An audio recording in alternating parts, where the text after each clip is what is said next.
Welcome to today's Greytalk on Myanmar's growing crisis. What can the international community do?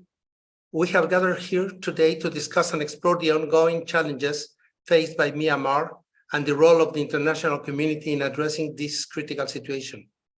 Our distinguished panel of speakers brings a wealth of knowledge and expertise to shed light on various aspects of the crisis and present potential solutions. It is an honor to introduce our first speaker, Ambassador Kyaw Moe Tun. As the Burmese diplomat currently serving as the Permanent Representative of Myanmar to the United Nations, Ambassador Tun has displayed unwavering dedication to the cause of democracy in his country. Despite facing attempts by the military regime to remove him from his post, he has remained loyal to the democratically elected civil government and continues to serve at the UN. Ambassador Tun's powerful speeches at the UN General Assembly, urging international action against the military coup and advocating for the restoration of democracy have left a lasting impact. His courage in speaking out against the junta and calling for interventions is truly commendable. Joining us also today is Nyein Chan May, the co-founder and chair of German Solidarity with Myanmar Democracy. Chan organizations actively advocates for Myanmar by briefing stakeholders and decision makers in Germany, including the Federal Foreign Office, the Bundestag, and the European Parliament. With her close connections to key players in Myanmar and extensive experience in the country, she plays a vital role in keeping Myanmar on the agenda and supporting the democratic movement. Chan work along with the German Solidarity with Myanmar Democracy demonstrates their commitment to advancing the cause of democracy and justice in Myanmar. Our final speaker is Dr. Kerstin Duell, who brings a unique perspective to today's discussion. With extensive experience in Southeast Asia and India, Dr. Duell has actively participated in Myanmar's decentralization, democratization, and peace processes. Her research focuses on Burmese transnational activism, Myanmar's foreign relations, and gender and leadership.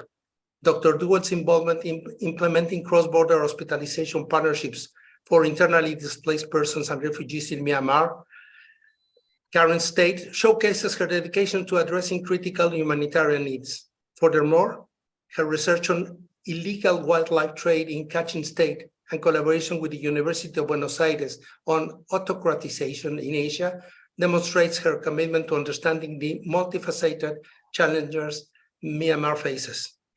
Through today's Greytalk, we hope to gain a deeper understanding on the growing crisis in Myanmar and explore effective strategies that the international community can adopt to support the people of Myanmar and their struggle for democracy, peace, and human rights. So without further ado, let's commence this important discussion with our esteemed speakers. Manuela Tortora, our Vice President in Gray Cells, will conduct the session. Please, Manuela, the floor is yours. Thank you, Alejandro. The rules of the game are very simple here. Very briefly, we will give the floor to our three panelists and then open the floor for questions and answers with people on the screen, people live.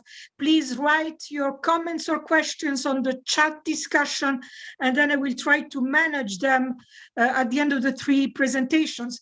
But this does not prevent any of the three panelists to interact with each other and to intervene anytime during the question and answers. Thank you so much. So I am pleased to give the floor to Ambassador Kyaw Moe Tun now from New York. Thank you again for being with us. You have the floor.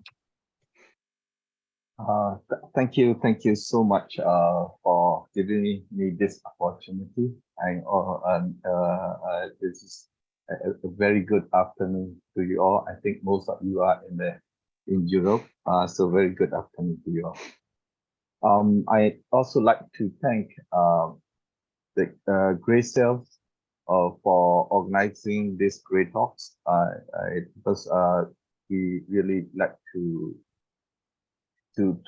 communicate to all people possible, so that the situation in Myanmar be aware of aware by the international community. I'm here. I have some of my old friend here, Mr. Michael Mola, who I had the opportunity to submit my credentials when in 2018, and also Declan, who I used to work with during the Mr. Kofi Annan's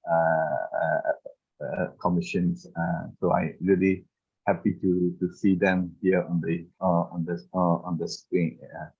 So today I like to focus on the few key points, including the international community's response, as also mentioned earlier, to the crisis and action that people hope to see from the international community.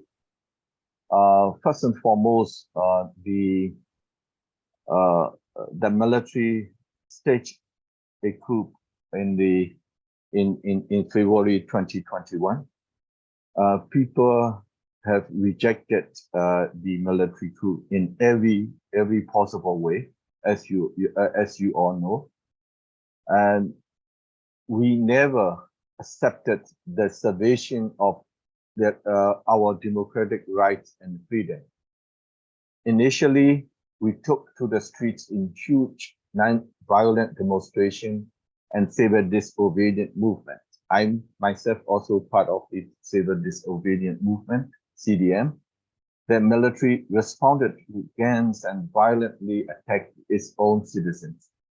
Throughout over 27 months of agony, people have suffered from brutal armed attacks and bloody crackdown of the military. People rejected the military rule. It is not simply that they hate the military, rather because they know the democracy well and they understand how their rights are being exploited under the military rule. No freedom of speech, no freedom of press. Hard-won reforms in economy, investment, and social sectors were gone. Instead, corruption and crony businesses are back. Literally, the military has destroyed the country in every means. Nevertheless, the military cannot suppress the people's aspirations for democracy. It is very clear. The aspiration of people remains unbroken and is stronger than ever. We must remember that people did not provoke the violence. It is the military staging an illegal military coup, repeatedly engaging in extrajudicial killing, torture, massacres, a massive violence of human rights. People's resistance did not start with the people taking up arms just to attack. It was rather the military blended disregard for the rule of law and inhumane brutalities. People have no choice but to defend themselves and their communities, to restore democracy, to protect their freedom and their basic rights. The militaries, let me touch on the military atrocities. This is not mere human rights abuses. The cause of human suffering inflicted by the illegal military junta have been huge and consequential for all people of Myanmar, for their future as well as for the region. Loss of human lives cannot be compensated. Since the attempted illegal coup, over 3,576 people, including women and children, brutally killed by the military.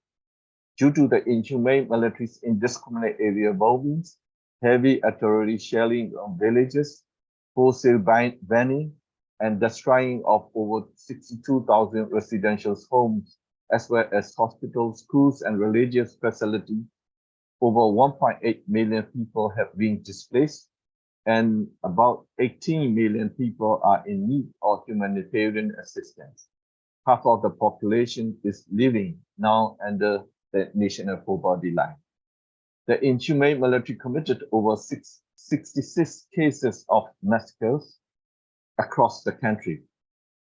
Last March, a massacre in Pattaya, Nimu Zagai, and another one in Nanyang, Pinlong, Shan State took place.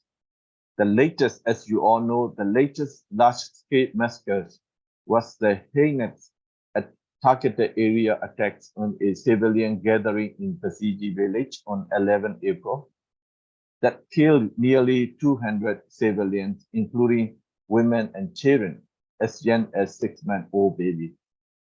It clearly constitutes a crime against humanity and war crimes. They are deliberate, systematic, widespread, and coordinated attacks against the civilian population. In total disregard for the Security Council's demand for an immediate end to all forms of violence in its resolution 2669, which was adopted in December 2022. The junta's widespread and coordinated attacks against the people of Myanmar continue unabated with much more cruelty. All these crimes are not mere human rights abuses. So let me turn briefly on the military's planned sham election. The inhumane military junta's sham election is nothing but deception, can never be a solution, nor a realistic path to peace and stability. No election organized and controlled by the illegal junta will have any chance to be genuine, free, fair, and independent. Not when they are holding the politicians in hostage and the rule of law has been dismantled completely. Sham elections will never be a short-term or long-term solution. Instead, it will create more violence across the country. Normalizing and legitimizing the military's illegal rule and recognizing sham elections will only prolong instability and suffering in Myanmar. As such, the international community should not be fooled by the inhumane military's unfounded promises, including deception of sham election. I cannot miss to mention at this time the humanitarian situation in Myanmar. Powerful cyclone Moha that made landfall on the west of Myanmar in Rakhine State on 14 May left extensive and catastrophic destruction along its paths toward inland of Myanmar. It has caused the deaths of over 450 people, including many Rohingyas, and need of humanitarian assistance of about 6 million people. The people affected by Cyclone Mocha are facing various severe difficulties ranging from lack of shelter, food, and medicine to interruption of communication networks and transportation.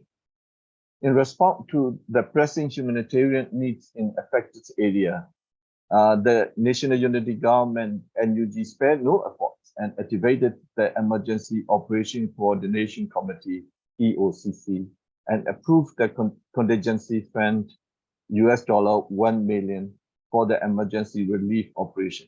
The EOCC has responded any requests received for the rescues and essential needs of the affected community through different stakeholders, including local humanitarian actors and community-based organizations.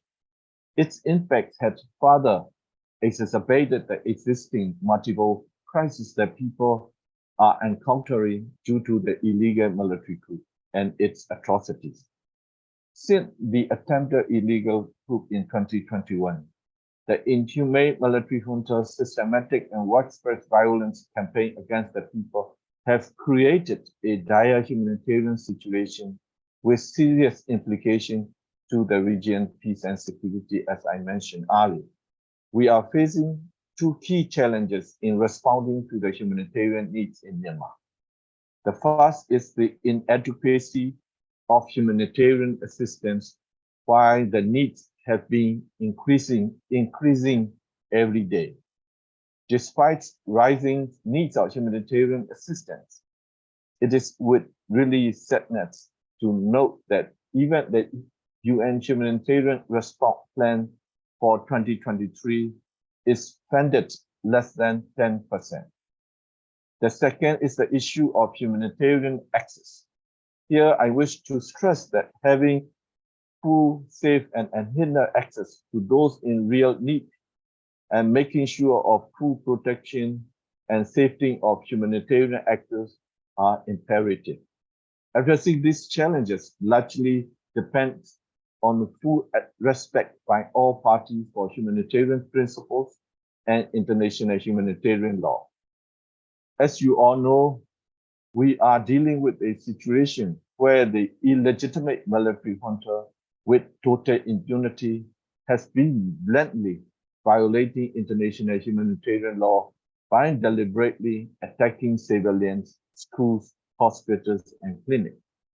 Time and time again, the junta has demonstrated its contempt for international humanitarian law as well as UN Security Council resolutions, so far with total impunity. It is crystal clear that military won't stop killing unless there is the action from the international community. It's come to my next point, that is call from the international community. Since I continue to serve as the permanent representative of Myanmar to the United Nations, representing the people of Myanmar, I want to talk briefly about the role of the UN. Naturally, the international community is alarmed about the deepening crisis unfolding in Myanmar. The world has been seeing the brutality of military repeatedly. The UN Security Council, UN General Assembly, ASEAN, and the other UN agencies and human rights groups have all expressed concerns. The first ever UN Security Council resolution on Myanmar was adopted on 21st December 2022. It is a significant step by the Security Council to address the Myanmar issue. But we need action-oriented one because the 2669 doesn't have enforcers. It is very clear that the Burmese issue that happened in last month in April is clear violation of the Security Council resolution. And then our regional organization, ASEAN, is playing a role through 5-point consensus to address the crisis in Myanmar. While respecting the role of ASEAN, we are of the view that ASEAN alone cannot find a solution. I have been calling for the international community to take coordinated and decisive actions to save lives and stopping flow of weapons, jet fuel, and money to the brutal military, to provide much needed humanitarian assistance to all people in need, especially those are in conflict affected area via direct channels, to end military impunity and hold perpetrators accountable, either by referring to the ICC or by establishing an ad hoc tribunal, to reject the military's representation and its sham election scheme, and engage with and support the democratic forces, including national unity government and ethnic resistance organization. The military is at war with its own people, who it's supposed to protect. This battle is not only for the democracy, freedom, and stability of the people of Myanmar. For us, this battle, this fight will define what our children, grandchildren, great-grandchildren, and so on will live. It will define whether it will have freedom, equality, rule of law, and human rights for all people in Myanmar.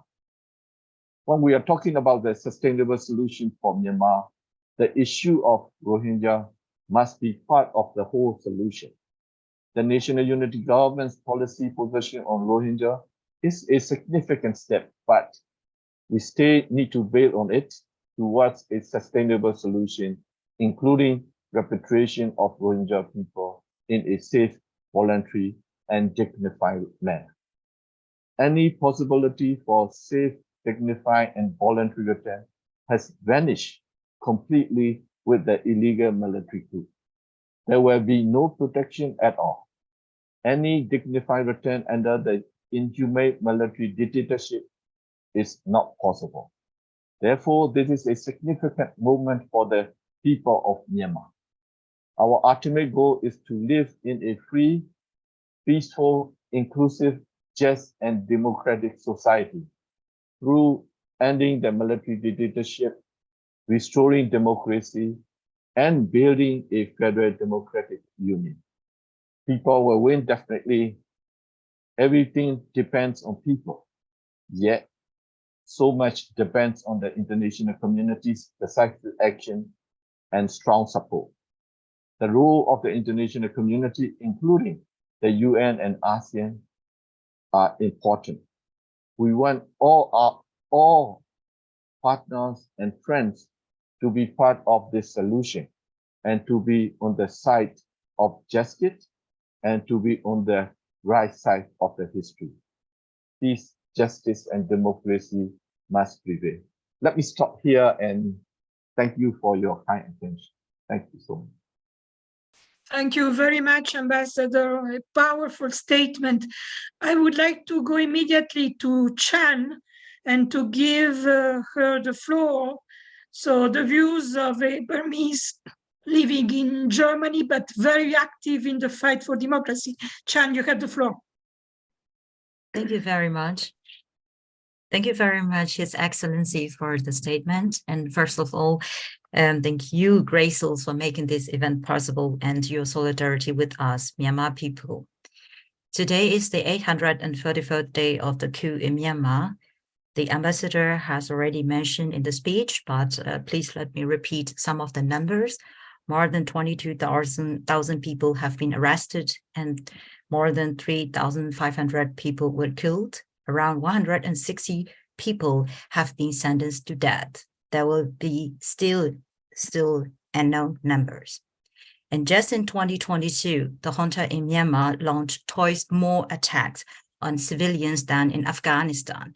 Myanmar has a comparable number of political prisoners to Iran.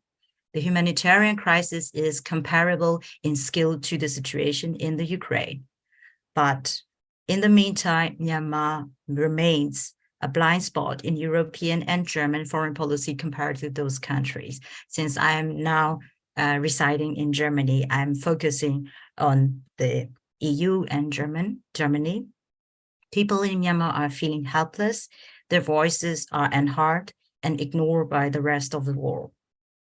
And I would like to highlight 3 points in this round. First and foremost is not to legitimize the military junta. For example, countries like Germany has strongly condemned the military coup and is working internationally for accountability and against impunity.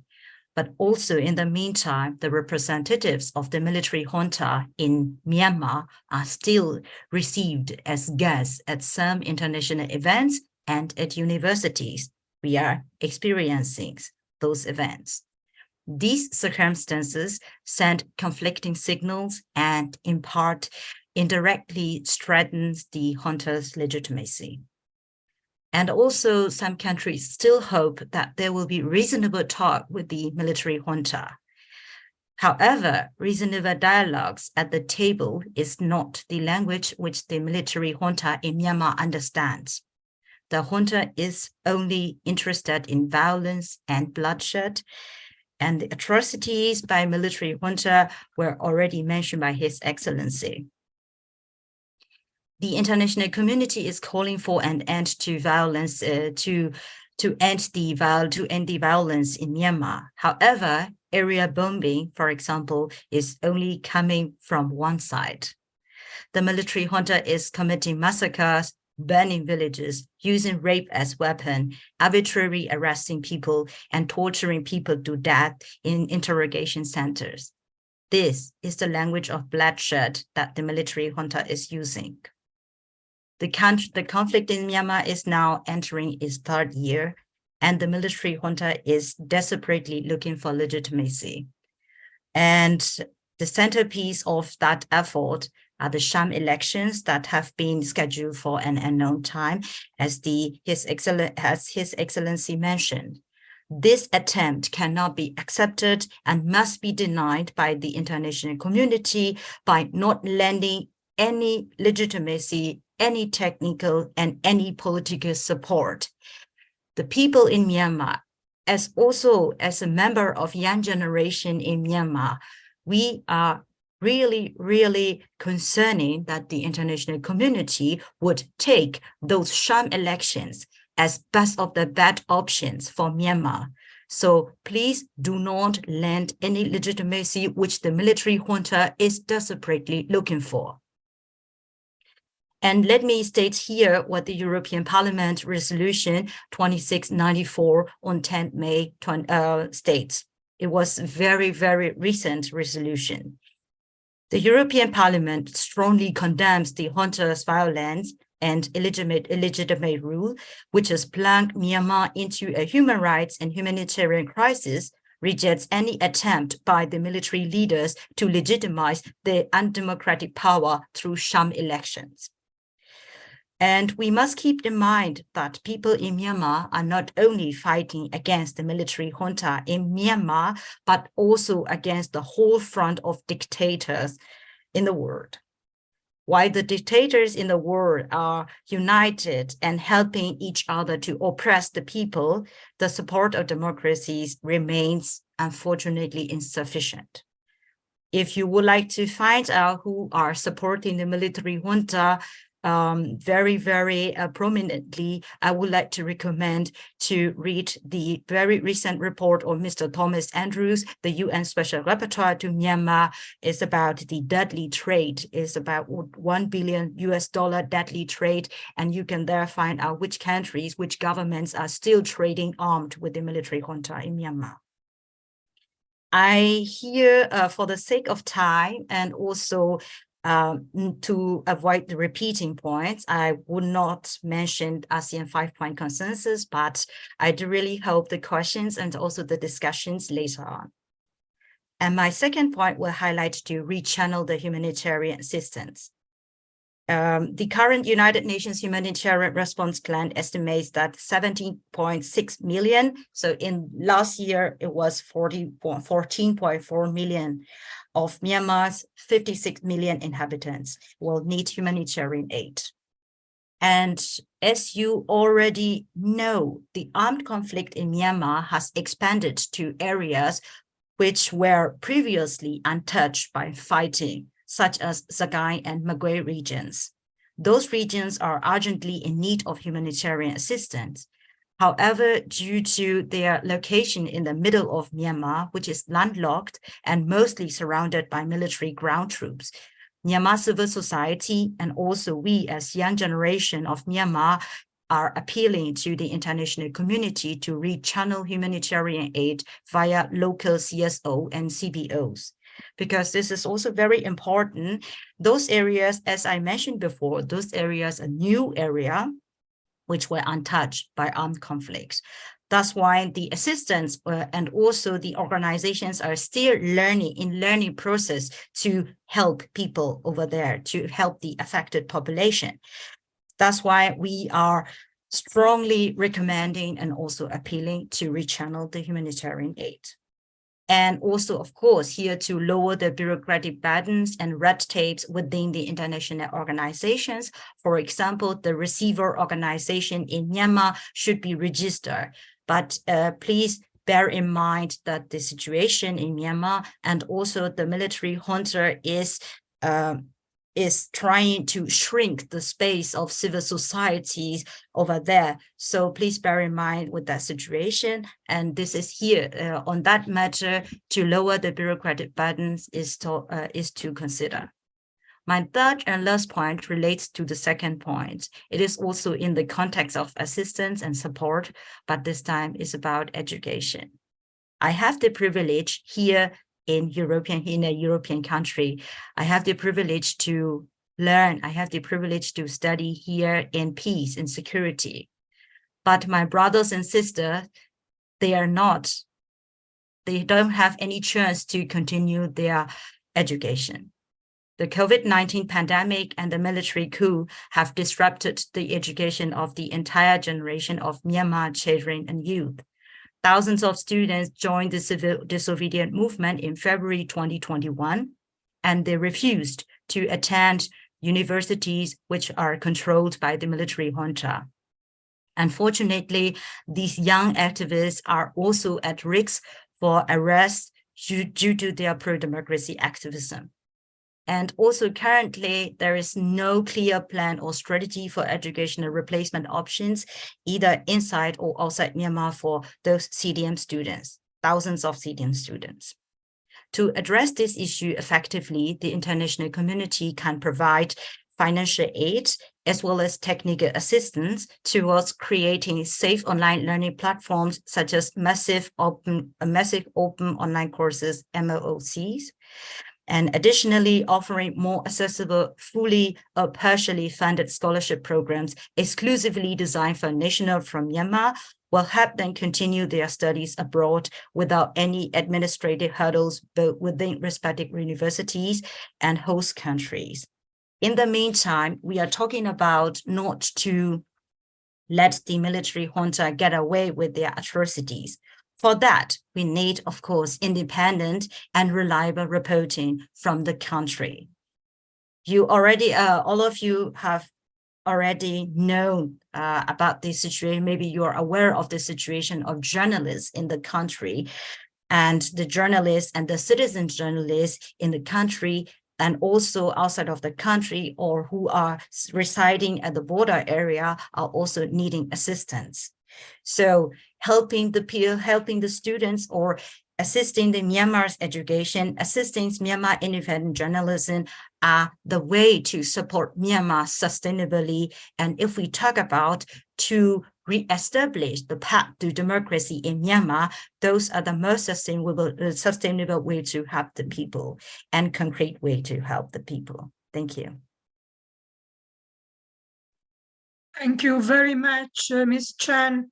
I would like to give the floor now to Kerstin Duell, also from Germany, but from a different perspective, I think, insofar as you are not a Burmese, but very concerned about the situation. You have the floor, please. Yeah, thank you for having me, and thank you for the eminent Burmese speakers to already make a lot of points. So I just want to focus on a very few more practical recommendations. One thing is about those still believing that negotiating with the military could make any sense. I don't think the junta is any negotiation partner at all. It's not a new junta. The commander-in-chief has been in power since 2011, Min Aung Hlaing. We don't have young Turks. We have a very well-established, kleptocratic, megalomaniac, and rather racist institution that has encroached on every aspect of the Myanmar state for decades. According to a very recent report by USIP, now it also becomes clear that the military strength has been greatly exaggerated, partially because the senior officers are underreporting the real number of defections and are overreporting the actual troop strength. So by now we have at the most 150,000 active forces, and that includes the police force, the border guard forces, and militias. So this is against the argument that the military is too strong, it cannot be beaten, whatever. It's not an argument anymore. And also it doesn't have sufficient territorial control anymore. It has between 50 to maybe only 20% of the territorial control in the country. So Myanmar's current generals cannot restore stability, and they're not the right partners for any humanitarian aid. And if I may remind you of Cyclone Nargis in 2008, in the immediate vicinity, we had, I think, British, French, and American ships, if I'm not mistaken. There were enough countries nearby, not only naval, but also civilian vessels. There was enough offer for help, of course, also from Singapore. The then junta was waiting too long, and many people perished, and that was unnecessary. So the interest of people is never at the heart of the military. That is an illusion. What is instead very, very important, given that the UN has no hardly any access, is that local CSOs always help out. I heard yesterday from partners in Kachin State that the ethnic resistance organization KIO has provided funding to Rakhine State. Charles Petrie, formerly the UN, has also, like others, very often stressed the professionalism of especially the ethnic civil society networks that have been working on the ground for decades. What Chan mentioned is the civil society in central Myanmar has been undertrained and undersupported during the opening. That was an oversight of the international community at that time. And also now geographically, they suffer from being accessed from the Thai border. So we definitely need much more support to these civil society networks. And along the borders, what I already mentioned, the long-standing ethnic resistance organizations are doing a tremendous job in delivering at my colleagues and I at the Goethe University Frankfurt. We have been cooperating with the health department of the Karen National Union. They're excellent in their professionalism, in their dedication. They do everything what donors could require in terms of reporting. But even other organizations who might not have that time and capacity, please support them. It is really, really important. In the same vein, I think we do overestimate our role as the Western community. I don't like that term, but for the sake of the argument, I will use it. Myanmar's fate has always been decided by Asian powers, obviously for its geostrategic location. Also, we have a global shift in power, in the power balance. And I think Western liberal democracies, if they want to continue to have a say and really sway, they should act much more decisively against rising authoritarianism around the world and also in their own ranks. Ukraine might not have happened if we hadn't been engaging with Russia for such a long time, and also China. Now there is a big surprise how these huge authoritarian regimes are undermining democratic movements around the world, which we clearly have. So if you want to protect human and civic rights, we need to support those forces in those respective countries and not shy away. The question is also, has it really paid off for short-term or mid-term economic gains to engage the other regimes? So that is something I would really, it's a bit of a broader perspective here, but thinking of what especially Western governments and donors have been doing and saying and not doing, we need a much broader rethinking and taking much more seriously those civil movements and civil society. And I think we should also, a lot of talk has been about Generation Z leading in Myanmar. So that is a generation to support. Look at the movement in Hong Kong, look at Fridays for Future, look at Myanmar. They have been leading. That is a generation that is not ideological anymore, that has sustainability, climate change, and anti-authoritarianism at its core. So there we are. We have enough actors, especially in Myanmar, who are giving everything to make some change. We have also, I think there, the international community can credit itself for the past 10 years for giving some support and trainings. We have enough people who can actually implement assistance and a new system, political system. So please give the support there, not to the junta. I stop here. Thank you so much, Kerstin. That was very clear and sharp. I would like to open the floor now to comments or questions, again, from the audience, but also among yourself as a reaction to the presentations that were made. And if I may, taking advantage of the fact that I have the floor, I would like to mention one topic that was not mentioned in your presentation. It is the effectiveness of sanctions. I just looked in the news this morning that the US and the European Commission are meeting these days to coordinate sanctions against the military regime.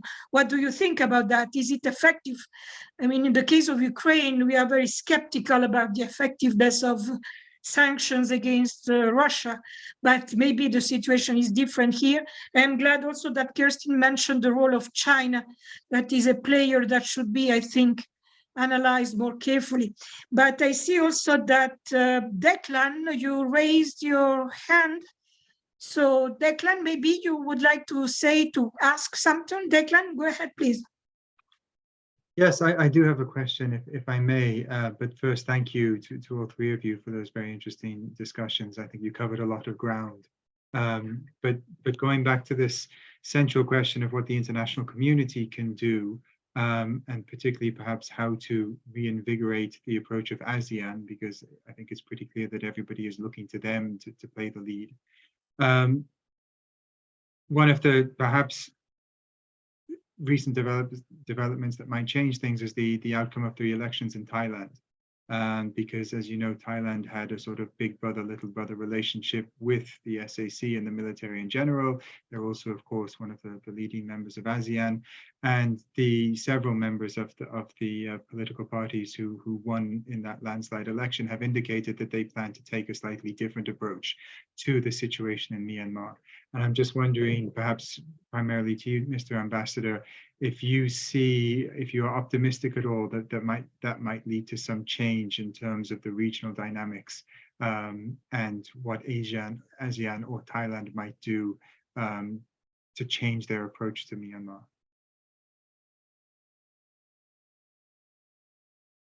Ambassador, maybe you would like to react?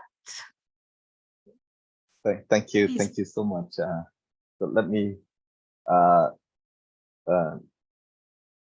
before answering the questions from the Declan, thank you very much for raising the issue of sanctions.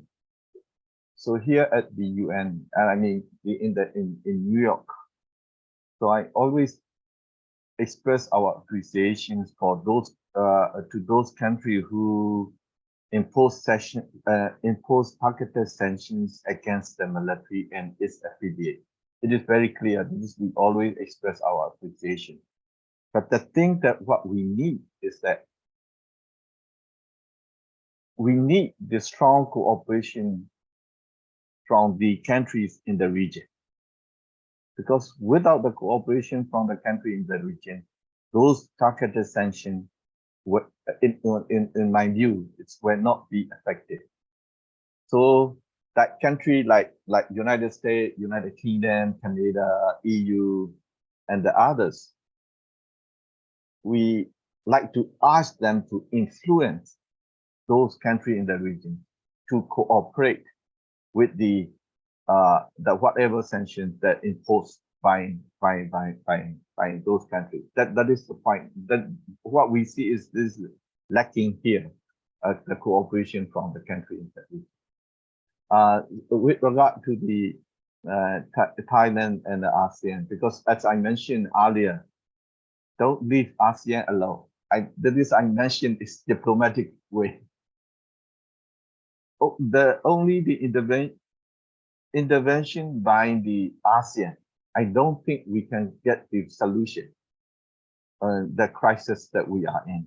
So that is why we need the involvement of the international community.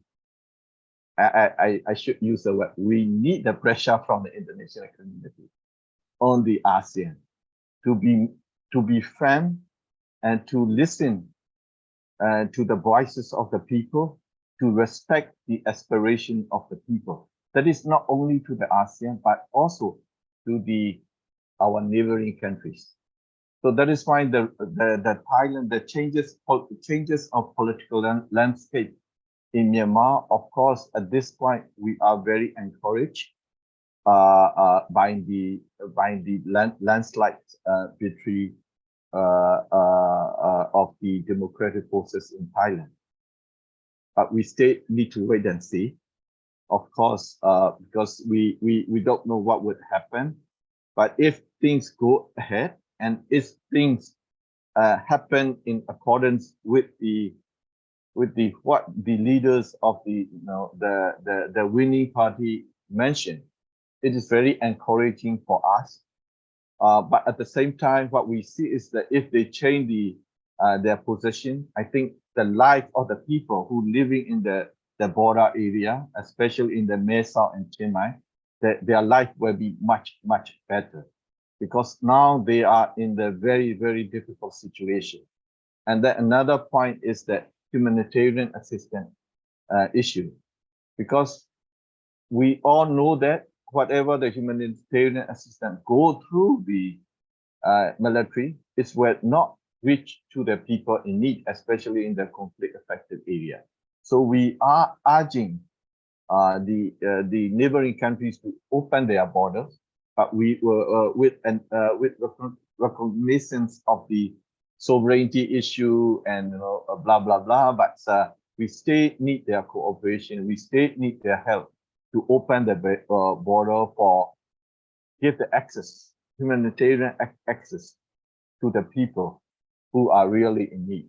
So that is why the changes of the political landscape in Myanmar will be in the good direction towards the people of Myanmar.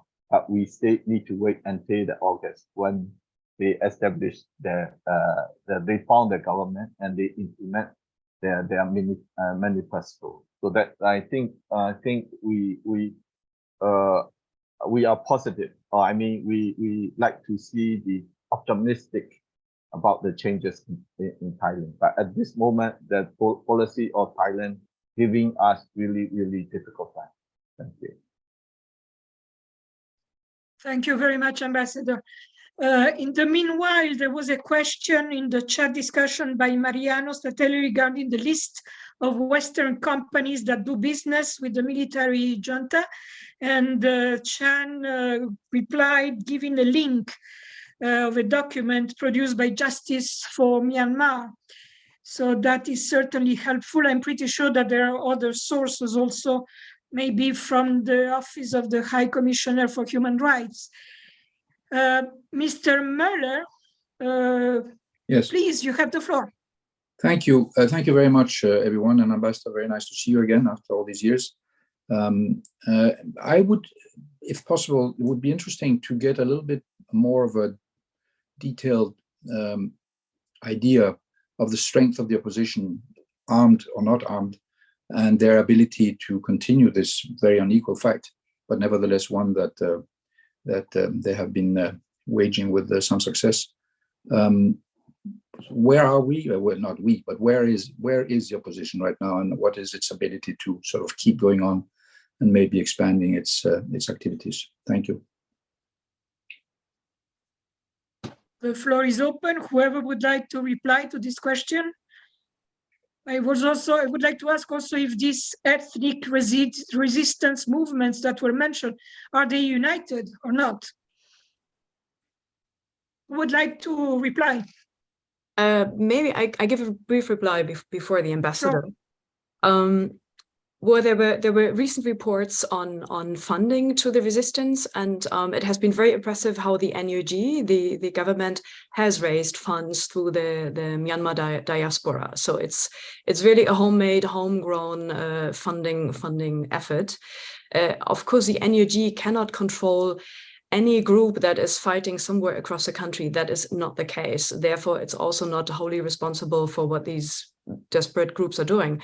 But what has been happening is the large ethnic resistance organizations have been training many of the new fighters. And there were also reports how they have been receiving more and more arms, from various sources. So they're better armed than a year ago, that's for sure. They're also better trained, and they're absolutely determined. What works against that are the always missing sanctions on aviation fuel, because the Myanmar army is so desperate now that it keeps bombing civilians, as the ambassador said. Now, since I'm not a diplomat, I will put it much more bluntly. As long as Russia has overtaken and sending arms to the army, since the failed coup. So Russia is number one, and then China and Singapore are at par at number two in selling arms. So we are talking about sanctions, which are very important, but almost all surrounding countries, Asian countries, are both trading, investing, and also delivering arms. And we have the thorny issue of Israeli surveillance technology, which is leading in the world, that has also reached the junta. So the resistance is against huge odds, but it's making progress. The numbers, I think the ambassador will know much better than I do. Thank you, Kerstin. Ambassador, please. Yes. Yeah. Thank you, Kerstin. If you make my life easier. Thank you so much. Yes, indeed. We say again and again that we rely on ourselves, including the humanitarian assistance issue, because sometimes we cannot say about funding for the arms and ammunition, but we keep requesting the international community to provide the humanitarian assistance to the people in need. So one is those money go to the humanitarian assistance. The others, this coming from ourselves, can focus on the very, very important area. But until now, there is a big challenges we are having. Of course, the NUG, as Kerstin mentioned, NUG trying very best to have enough funding to provide assistance to the people in need, including the PDF. But still, it is quite far to reach the amount that we really need. So especially, the military is using the fighter jets and helicopters to kill people. We need to have something to stop them. And then we also need to focus on the early warning system with regard to this matter as well. So the communications material assistance is also very much important. So it's sometimes we can avoid, of course, there is some sort of taboo for the countries who are providing assistance when we mention about the arms and ammunition, but we like to stress looking at taking the point of the early warning system, not only for the conflict, but also for the natural disaster like what happened in Mocha. Because in the it's happened to the Mocha, we keep talking to the community, including those in the camp, for their preparedness. But even though they engage in the preparedness, but still because of the same difficulty, for example, those camp in Pejong and Dapai, they have time to take the refuge in the other places, but because of the administrative difficulty imposed by the military, some people very sadly they lost their life. So it is this kind of situation. Early warning system, it can be applied for everyone. So in that case, also we really need to help the assistance from the international community. What is come to the control as the SACM and the Special Advisory Council for Myanmar, headed by Ms. Yahili Krisvidoti and Mr. Darusman. According to the report issued by SACM, the military now only control like less than 20% of the country. The rest of area, some are in the between, and some like more than 50% are being controlled by the NUG, the PDF, and the EROs and the others. So that is the situation that we have. But at the same time, in the some area, like in the central part of Myanmar, in Sagai and the Magui, now the management being provided by the NUG. when it's come to the healthcare, when it's come to the education. Even in those townships, we can open the schools and the clinics or hospitals, but still we are worried about the area attacked by the military. So that sometimes we have to discrete the location of the hospital, discrete the location of the schools. So that is why we really need the early warning system. We really need the system to stop the area attacks by the military. So I think I hope answer the question with regard to this trend, and then what we need to stop the attack by the military. Thank you. Thank you, Ambassador. Chan, you raised your hand. I'm pretty sure you have good information to share with us. Please. Thank you very much. Since Kerstin already mentioned the points of leading young generation of Myanmar, as a member of young generation, I also have to answer the question. And so first of all, we had talked about the international assistance and also support, which is still limited. But we can keep in mind that despite such limited support by the international community, the democratic opposition in Myanmar continues its successful resistance against one of the best equipped army in Southeast Asia. This is which we should not forget. And in the meantime, and also now is the third year, is that the conflict is going into third year. And we can see that without this, despite this limited assistance, so the young generation in Myanmar, the People Defense Forces are now on the same level, almost on the same level with the ground troops of the military junta. So that's why we can see the military junta is desperately using area bombing as a tactic. And the second thing is the unity between the resistant forces or in the within the democratic opposition. This question I was asked, I think in the last 2 years, more than 20 times. Because this is also an interesting issue. Myanmar is a unique example about being united or being divided or being diverse. And sometimes I heard or sometimes I received as a counter answer like, yeah, we would like to support you. We would like to support the democratic opposition. But when you are so diverse and when you are so many groups, how can we help you? But as a Myanmar citizen, as a Myanmar national, and also as a student activist, I can say that the dialogues within the democratic forces are happening. They are trying, believe me, they are trying their best.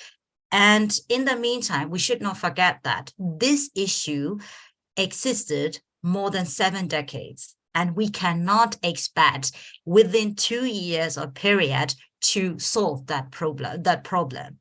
And this is the first one. And the second one is, it is not a reason not to help the democratic opposition in Myanmar, saying that, oh, you are not united. In the meantime, if the international community is waiting for all of the unified version of democratic opposition and resistance, then we can forget about it. The military would have been already wiped out the whole population. So the international support and also the unity within the democratic forces, it should happen parallel. It's not like unity first, we will support you later. No, you can still have, and also the international community can also facilitate those dialogues and also to support to happen the unity among the resistance forces. This is what I would like to mention. Thank you. Thank you, Chan, for a very convincing reply to my deliberately provocative comment. That was on purpose. I would like to ask if there are other comments or questions that you would like to raise or to mention here?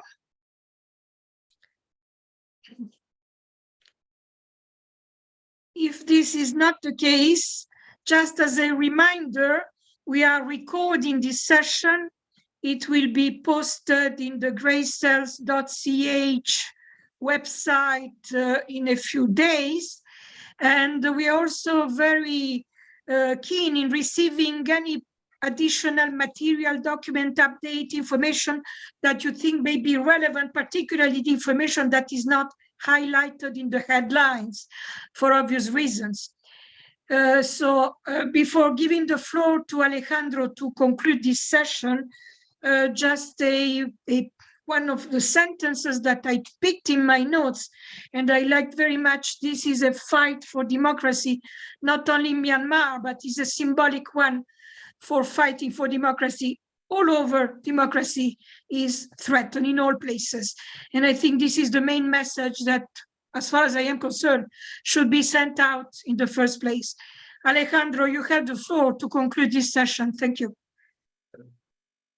Many thanks, Manuela. And of course, Your Excellency, many thanks to you.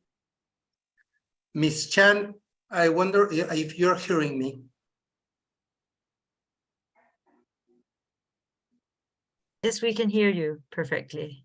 Yes, because the image has not been changed. Well, thank you really very much again, Your Excellency, Ambassador Tun, Ms. Chan, and Dr. Duell. I am sure that we all appreciated the directness and the opportunity to have this session with you. We have to review it once more, and as just Manuela mentioned, we will continue supporting your activities and sharing the information that you will need. I took a few points on the presentation by His Excellency, the Ambassador Tun, and I really appreciated that he put, as the three of you, the three speakers, the issue on people suffering, Even the ambassador, he mentioned that there are many crimes against humanity that you spelled out in different ways. And you mentioned the challenges and offered some kind of solutions. The ambassador mentioned the issue that was very important to many of you is the collaboration and cooperation of the countries in the region. And Dr. Duell, actually, even she mentioned it's not only collaborating, or as Ms. Chan mentioned, sending conflicting signs, is that some countries are having commerce and sending arms to the junta, which is really extremely difficult. The ambassador called for action beyond declarations. He called for action and coordinated action. And he stressed the importance, as well as you, Mrs. Chan and Dr. Duell, on the impact on future generations. You, Dr. Chan, you mentioned that this crisis is comparable to the situation in the Ukraine. And one of the main concerns is not to legitimate the junta. And of course, you developed the issue about the conflicting signals that many countries are sending. And you came back also to the point of the younger generations are concerned about the acceptance of the junta. And you also extended this to the reaction on the Western countries, not only to the situation in Myanmar, but in general, to those who are threatening democracy worldwide, to the dictators. And you made an invitation that we're going to post in our website to read the report of the Special Rapporteur, Thomas Andrews. So we will post it in our site. And Dr. Duell, of course, you made very clear that negotiation with the junta makes no sense. And the strength of the junta has been exaggerated. So that there is also a very strong need for support to the civil society. And you came back, Dr. Duell, also to the role of the Western community, and that the Western community should act more decisively, defending democracy and not shying away, and take more seriously the civil society. And you also, Dr. Duell, stressed the point of supporting future generations. And of course, one of the common element and the most important for future generations is what you mentioned, Ms. Chan, is the impact on education. So we really have lots of information. Thank you really very much, Your Excellency, Ms. Chan and Dr. Duell, for sharing this information with us. This was really an exceptional, great talk, and we really thank you very much for having participated. Thank you to all those who joined, and we will post this great talk with all the rest in our website. Thank you very much, and Thank you goodbye. very much and goodbye. Thank you so much. Thank you, His Excellency. အမကြီးကျမ်းပါပါစေ ဟုတ်ကဲ့ကျေးဇူးပါ ဆရာကျေးဇူးတင်ပါတယ်ရှင်ခွင့်ပြုပါ ကျေးဇူးတင်ပါတယ်